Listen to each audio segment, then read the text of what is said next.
Welcome back, everybody. I'm going to recommend that you buckle up because we're going to be getting into a little bit more of the deep end of effects today. We're going to be talking about BBDs, or bucket brigade.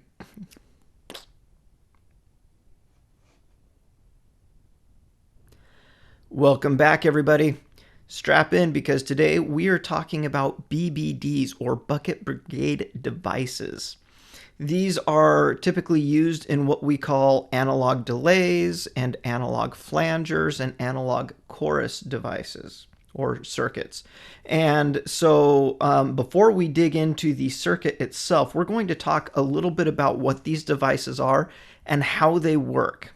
Okay, so today the circuit we're going to be looking at is the Boss CE-2, which is a super classic analog chorus effect. But before we dig into that, we're actually going to go and look at the dreaded data sheet for the devices in our BBD circuit here. So whenever we talk about an analog delay, we are talking about a bucket brigade device that is being controlled by a clock. Now this right here is in the data sheet for the MN3005, which is used in the CE-2, and it gives us a circuit diagram of how the chip actually works. So we have our signal that comes in here, and then this little symbol here is for a transistor switch, okay? You remember that we have talked many times in the past how we can use a transistor as a switch. And then we also have all these capacitors here. Okay, so the way that a bucket brigade device works is that there is a big series of switches and capacitors between the input and the output pins of the chip. And what happens is that our clock signals turn these switches on and off, allowing the charge to move from one capacitor to the next until it reaches the output. And how long it takes between the changing of the switches, and thus how long it takes for the signal to move through each of these buckets, is determined by our clock. Okay? And so for the 3005 device, we see that we have VGG, CP1 and CP2. VGG is a bias voltage, and the only thing I'm going to say is that with this bias voltage and the switches that it's connected to, it just helps make the transfer of charge between one capacitor and the next more efficient. Okay, we're not going to get into the super deep technical depth in this video because there would simply be too much, but I'm trying to give at least an introduction to how these work so that once you understand how they work, you can understand why we're doing certain things in the circuit. And then we have clock pulse 1 and clock pulse 2.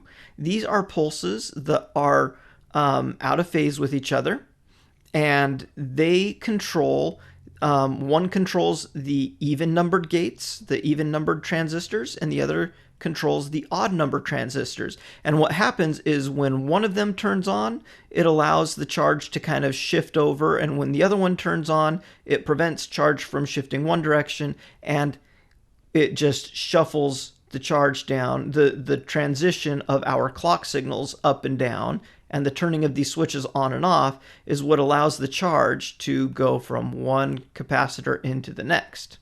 And it does that every time we give a pulse 1 and a pulse 2 pulse, okay? So that is the mechanics of how a bucket brigade device works. So now let's take a little bit of a look at the clock driver, because right now all we are seeing here is that, oh, I've got clock pulses. But to generate the clock pulses, we use a clock generator chip. Okay, and in this case, it's the MN3101 8-pin chip. Okay, and the internal structure of it is that we have 3 pins here that control an internal oscillator. And from that oscillator, it divides the frequency down, and then from that divided frequency, it actually creates the clock pulses up and down, or the two different clock pulses that are out of phase, and then there's some driver circuitry so that it can actually drive that voltage to the bucket brigade device pin. Okay, so if we come and take a look at this oscillator, the oscillator is what sets the delay time. And if we come down here and take a look at this example oscillation generation circuit, it tells us that if we connect resistors to these two pins and a capacitor to this pin, in conjunction with these internal inverters, it's going to create an oscillator where the capacitor is charging and discharging, and the resistors and the inverters are causing it to recharge and discharge over and over and over to create the actual clock frequency, or the oscillator frequency that then gets divided down to the clock frequency. And they give us a table here with some example values. If we were to take our 3101 chip and just put our resistors and capacitors in here, we would have a fixed delay time. But because we want to be messing around with the delay time for a chorus effect, we're not going to be doing that, and we'll see that coming up here in just a bit. So now that we understand a little bit more about how the device works, we're going to take a look at this circuit. It's pretty large, as you can see, but we're going to break it down into its chunks. Okay, so we have a chunk here. We have a chunk here. We have a chunk here. We have a chunk here. We've got a chunk here. A chunk here. That's the entire signal path. And then we've got a chunk here. We've got a chunk here. And the rest of this is in a chunk like this. Okay, so these are our sections. These are all audio signal blocks, and these are all clock section blocks, okay? Now, I'm going to zoom in. We're going to work our way through the circuit and talk a little bit about what it's doing, why it's doing, and work our way through the signal path and then through the clock path, okay? So we're going to come up here, and we start with this first block, which should be pretty obvious to us by now what it's doing. We have an input capacitor, which is going to block DC and provide a little bit of filtering. We have a base resistor, so signal comes through a small resistor onto the base of our transistor. We have our bias voltage coming through a large value resistor onto the base, which is biasing our transistor up to roughly half of supply voltage. And then we have our transistor with its collector tied directly to power, and we have this 10K resistor to ground off the emitter, and we're taking the signal off the emitter. So what is this block? It's an emitter follower, right? It is a unity gain non-inverting buffer. So there's our input buffer. All we're doing is just buffering our input signal so that everything downstream has a more reliable, consistent signal to deal with. And so as we work our way along then, we now have this op-amp stage here, which looks like this. Okay, here's our op-amp stage. You can see that we are taking our signal input on the inverting input. The non-inverting input is tied through this resistor to a bias voltage. So this is an inverting op-amp stage. And you can see that we have, instead of having just a single input resistor, we actually have these parallel branches of a resistor with a resistor and capacitor. Okay, so this op-amp stage, what it's actually doing is it is providing a high-pass filtering operation. In fact, what it's doing is it's boosting the high frequency. So it's not so much a high pass as it is a high emphasis. So if we were to look at the frequency response of this filter, it looks kind of like this, where right down here is, something like 100 hertz ish. Okay, so we are purposefully boosting the high frequencies. Now, why would we want to purposefully boost the high frequencies? Well, if you remember, our bucket brigade device is a whole series of capacitors, and we're just shuffling the charge down the capacitors. Well, capacitors are not a perfect are not a perfect component, and so as you're shuffling that information down, you actually are losing a little bit of information, and you're gaining a little bit of noise. Some of the BBDs are noisier than others. It really depends on how their internal structure is made. But what we're doing is we're boosting the high frequencies before input so that we have more signal to noise ratio inside of the BBD in our high frequency region. So what we want to do is we want to make sure that we boost our high frequencies up so that they're going to be much stronger than any noise that's going to come out of the chip. And then we will, on the output side, we'll actually see that we then come and correct this big boost that we did by actually creating a cut, a corresponding cut. Okay, so this op-amp stage is what can be called a pre-emphasis filter, meaning it's putting emphasis on the signal before the bucket brigade device.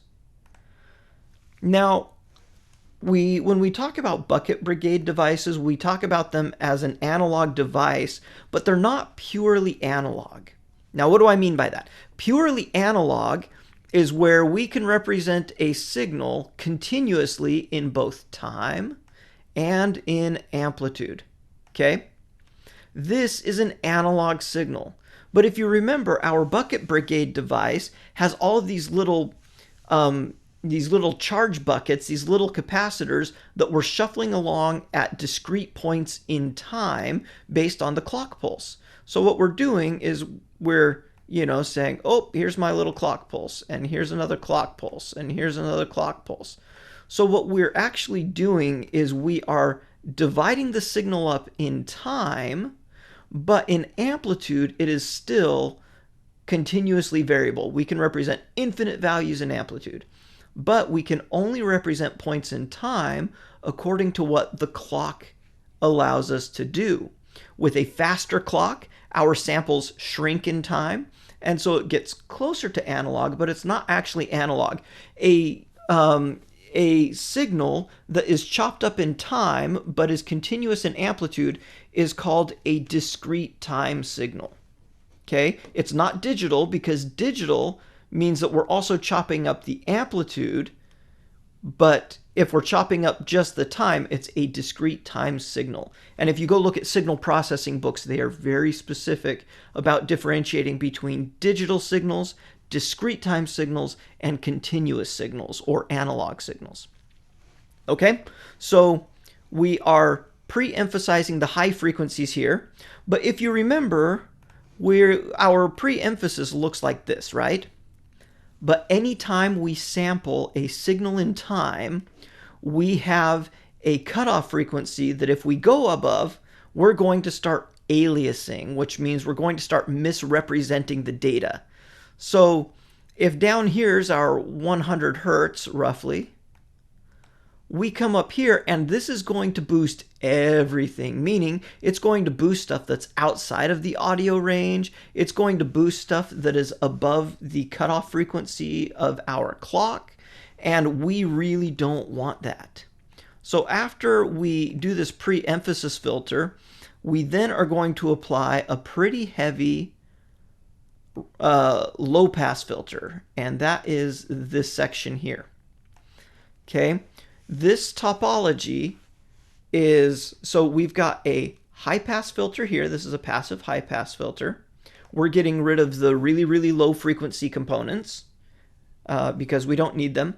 But then we have this sequence of filters, or of what look like passive filters at first glance, but they get tied back through this point. This is actually a third order Sallen-Key low pass filter.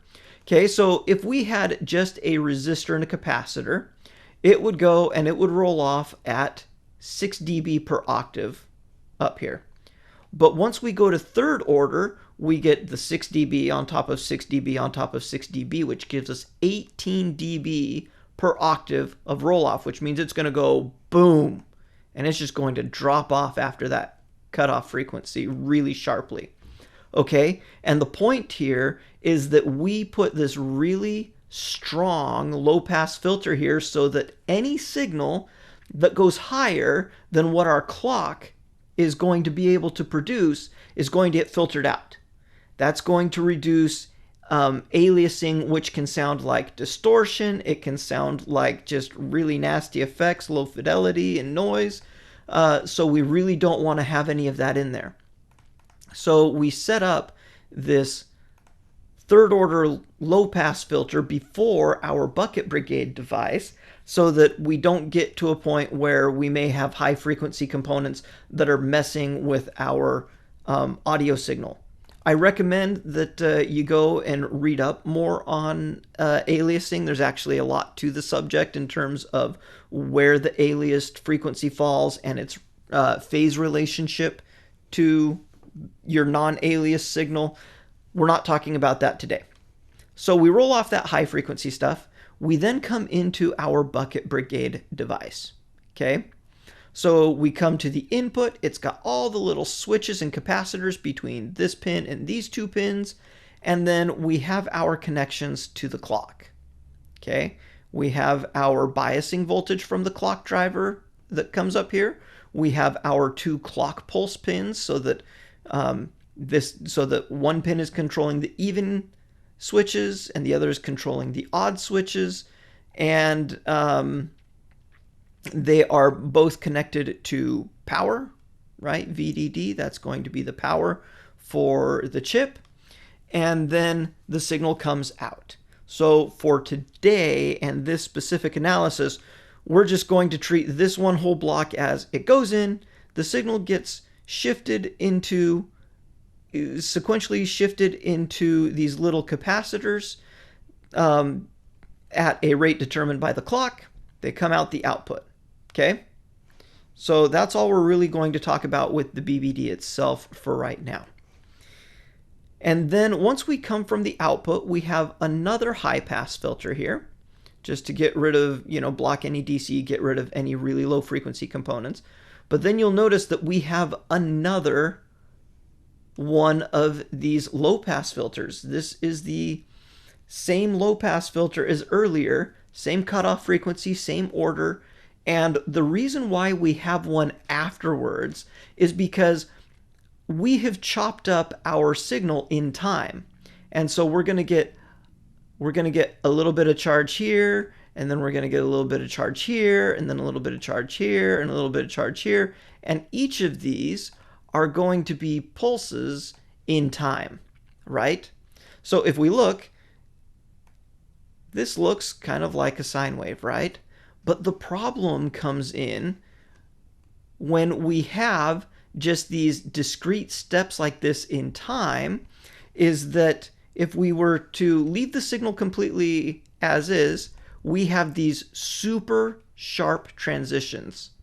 And the frequency content of a really sharp vertical step has tons of frequency, high frequency components in it. If we were to look at the frequency response of something like this, we would certainly see a big peak right at where our sine wave is, but then we would see that there's all kinds of other frequency content that is present because of these really sharp peaks. So what we want to do is create a low pass filter that will keep our audio signal, but it'll get rid of all of this high frequency stuff. And so what we end up doing is we use the same filter as our as before the stage to get rid of that high frequency content. Now, when we talk about this in discrete time or digital signals, we actually have separate names for the filter before and after the sampling. So before the filter, or before the sampling, this filter is called an anti-aliasing filter. We get rid of that high frequency content so that it can't be aliased when we chop things up in time. But after we've already chopped them up, we don't want all of that stray high frequency information and everything. We want just the delayed output of what we put in. And so what we talk about in signal processing is that we want to reconstruct the original signal. So this filter is just a low pass filter, but it's called a reconstruction filter because what we're doing is we're getting rid of anything that doesn't correspond to what we put into it. And so we are then reconstructing the signal that we put in, just delayed in time. So low pass filter there. From there, we then move on to a summing amplifier. There are actually 3 different functions that this op-amp stage is performing. The first is that it is summing our dry input signal here and our delayed input signal here to get the chorus effect. And it is summing them so that on the output we have them summed together. It also is going to act as our output buffer so that we have a low output impedance to drive anything that's downstream. But you'll notice that instead of having just our normal resistor and capacitor in the feedback loop, we also have this series resistor and capacitor combination here. This is what I was talking about earlier, where this is going to undo the emphasis filter from earlier. So the frequency response of this guy is going to look like this, where it's cutting the high frequencies by the same amount as our emphasis filter was boosting the frequencies. That's because we want to maintain the same overall frequency response and timbre of our input signal, but we wanted to boost the high frequencies earlier so that the noise that the BBD inherently generates is smaller compared to the actual audio signal we want to keep. Okay, it's actually a it's a very good practice and a common technique in older electronics where noise was a much bigger issue. In a lot of modern electronics, they've done a really good job of driving noise floors down really, really far. But this stage is undoing that really high frequency boost that we had before. And it's summing our 2 signals together and it's acting as a buffer. That's the audio path. Now, we're going to get into the LFO, the actual modulation part of the circuit. We'll go through part of this pretty quickly. This right here is a very common dual op-amp LFO that is based around a Schmitt trigger, which is this first op-amp stage, and an integrator, which is this op-amp stage. And basically what ends up happening is the way that it's all configured is that the output signal here is going to go up and down because this capacitor is going to be charging and discharging back into a feedback loop here. And it's going to end up giving us a roughly triangular shaped LFO output at this point, okay? And we control the rate of that oscillation by this potentiometer right here. It's changing the ratio of resistances seen by our integrator here. And so it's going to actually change the charging and discharging characteristics of our capacitor. The depth is controlled just with a simple voltage divider here, so that our output voltage can go from being really big or being pretty small for just a little bit of depth, right? Okay, So there's our LFO. Now we're going to come up and look at our clock. There are really three pieces here. We've got piece the first, we've got piece the second, and we've got our third piece here. Okay? So this is the actual clock generator chip, right? This is the clock driver IC. And if you remember, they told us, hey, if you connect a resistor and capacitor off of these oscillator pins, you can change the frequency of the oscillation. And so what's happening is that this clock generator has a kind of a baseline frequency that it's operating at. And that is determined by what is happening down here. Okay? So for the time being, we're going to assume that we just disconnect our LFO entirely. So this block is nothing. It's a big open circuit. It's not connected over here. So what happens is that with the internal inverters and this capacitor, there's going to be a charging and discharging of this capacitor that is determined by this section of the circuit down here. This topology is what's called an astable vibrator, meaning that it's going to oscillate. Okay, it's going to change frequency based on this cap and the voltage on its base.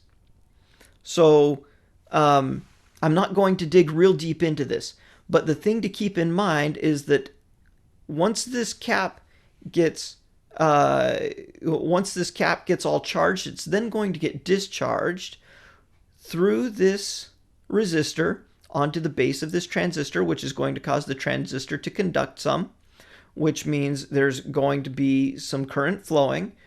And we've got this diode to make it so that it vibrates in kind of its one way. Okay? Because it's connected from this oscillator pin up through and around like that. Okay, so it's only going to allow voltage to go one direction. And so anyway, with this capacitor and this vibrator here, it's going to create a baseline oscillation frequency inside of our clock driver chip, which is going to determine how fast our clock pulses are being sent out. But the magic for modulation happens when we put the LFO on here as well. It's going to start messing with the timing of the charging and discharging of this capacitor. And so as the voltage goes up, it's going to cause the oscillator to change its speed in one direction. As the voltage goes negative, it's going to change how the oscillator speed is determined in the other direction. So we have talked a little bit about the driver IC and the vibrator. Now let's just look at what this piece of the circuit is doing. So we have an RC filter here. Okay, this is a low-pass filter. And that's because we don't need any of the audio components of our LFO signal. If there's any noise that's generated or whatever, we don't need it. So we just get rid of it. We dump it off and we keep only the low frequency, the LF part of our LFO. And then we have, oh, I forgot to put it in here, but this is our plus 9 volts here. So we have our transistor connected directly to power. We have resistance here off of the emitter, and we're taking the signal off the emitter. So the emitter is still seeing its 10K to ground, but now we have taken the signal off between two 4K 7 resistors. Okay, that forms a voltage divider. Okay, but this is an emitter follower, and we have our voltage is also tied through this resistor up to the clock oscillator pin here. Okay, the way I drew it is a little funky. It would probably be a little better to draw it where this guy is, you know, up here so that it's more explicit that, hey, this is applying some voltage there. Okay. But this is really just an emitter follower to buffer our LFO so that we can then have a strong enough signal to start messing with the oscillator pins of our clock driver. Okay. And with that, we have looked at all the different components. So now that we've looked at all the different pieces of it, let's zoom back out and just do a really quick recap of the whole circuit. Okay. So there we go. It all fits. Input buffer. Pre-emphasis filter to boost the high frequencies so that our signal dominates the high frequencies inside the chip so that any high frequency noise inside the BBD is much smaller compared to our signal. Anti-aliasing filter so that we don't have any really high frequency components that will alias back into our audio band, because that's really bad. The actual delay happening here with the BBD.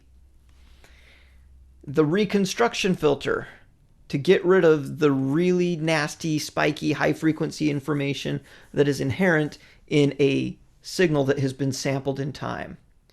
And then a summing amplifier / buffer / de-emphasis filter to undo the really high frequency boost that we did back here. So these guys are corresponding pairs. Okay? These guys are identical to serve the function of don't create any nasty high frequency artifacts, get rid of any high frequency artifacts. Okay? Audio path, boom. LFO with its emitter follower buffer, and the clock IC, the clock generator, clock driver IC with its vibrator and cap, plus our LFO signal to mess with the timing of the charging and discharging of this capacitor. So there we have it. It's the Boss CE-2 super classic effect. This was a little bit longer of a video because there's a whole lot here to dig through, but it's a really great effect. It sounds phenomenal, and there's a reason why it has stuck around for so long. I hope you found the video useful. Hope you enjoyed it. If you have not subscribed, I encourage you to do so that you're notified when the next one comes. But until then, thanks for watching, and we'll see you next time.